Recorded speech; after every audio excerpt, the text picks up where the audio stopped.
How to check and delete Google Play Store purchase history.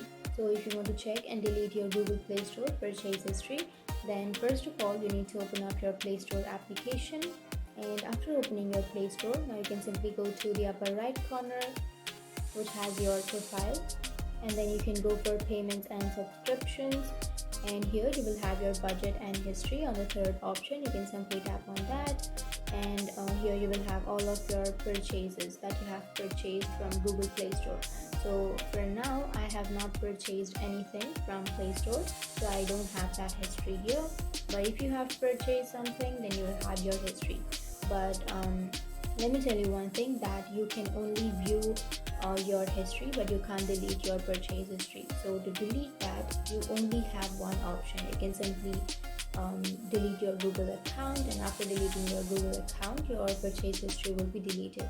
So that's the only way to delete your purchase history, or else you can watch your purchase history from here, and that's it. And if you have any questions, feel free to comment below. Thanks for watching.